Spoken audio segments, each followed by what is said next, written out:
ശ്രീരാമപ്രതിഷ്ഠയുമായി ബന്ധപ്പെട്ട ഫേസ്ബുക്ക് പോസ്റ്റിൽ വിശദീകരണവുമായി ശശി തരൂർ. താൻ വിശ്വസിക്കുന്ന രാമനെ ബി.ജെ.പിക്ക് വിട്ടുകൊടുക്കില്ലെന്ന് ശശി തരൂർ പ്രതികരിച്ചു. തരൂരിന്റെ FB പോസ്റ്റിനെതിരെ വിമർശനവുമായി മന്ത്രിമാരായ PA മുഹമ്മദ് റിയാസും GR അനിലും രംഗത്തെത്തി. ശ്രീരാമപ്രതിഷ്ഠാ ചിത്രം സാമൂഹ്യ മാധ്യമങ്ങളിൽ പങ്കുവച്ചതിൽ തെറ്റില്ലെന്നാണ് ശശി തരൂരിന്റെ നിലപാട്. പോസ്റ്റിനെതിരെ വിമർശനം ഉയർന്നതോടെയാണ് തരൂർ വിശദീകരണവുമായി രംഗത്തെത്തിയത്. താൻ വിശ്വസിക്കുന്ന ദൈവത്തെ ബി.ജെ.പിക്ക് വിട്ടു നൽകില്ലെന്ന് തരൂർ പ്രതികരിച്ചു. എല്ലാവർക്കും അവരുടെ മതമുണ്ടാവാൻ അവകാശമുണ്ട്. എല്ലാവരും പരസ്പരം മറ്റേവരുടെ മതത്തിനെ ബഹുമാനിക്കണം. പല ദൈവവിശ്വാസികളുണ്ട് എല്ലാ പാർട്ടികളിലും. പക്ഷേ എൻ്റെ പാർട്ടിയിൽ ഉള്ള ഹിന്ദു രാം ഭക്തന്മാർ നാളെയോ മറ്റന്നാൾ അയോധ്യ പോയാൽ വേറെ ആർക്കും മുറിവ് കൊടുക്കാനില്ല. അവർക്ക് അവരുടെ ഭക്തി കാണിക്കാൻ മാത്രം.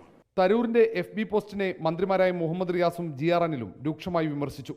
തരൂരിന്റെ നിലപാട് ബി.ജെ.പി ആശയത്തോട് ഐക്യപ്പെടലാണെന്ന് മന്ത്രി മുഹമ്മദ് റിയാസ് ആരോപിച്ചു. കോൺഗ്രസിന്റെ ദേശീയ നേതാവ് എന്ന് വിശേഷിപ്പിക്കുന്ന തിരുവനന്തപുരം MP ഫേസ്ബുക്ക് പോസ്റ്റിനകത്ത് ബി.ജെ.പി ഉയർത്തുന്ന രാഷ്ട്രീയത്തിനുള്ള ഐക്യദാർഢ്യമാണ് നമ്മൾ കണ്ടത്. അതിനിടെ ലോ ഫെസ്റ്റിന് തിരുവനന്തപുരം ഗവൺമെന്റ് ലോ കോളേജിലെത്തിയ തരൂരിനെ SFI പ്രവർത്തകർ കൂകി വിളിച്ചു.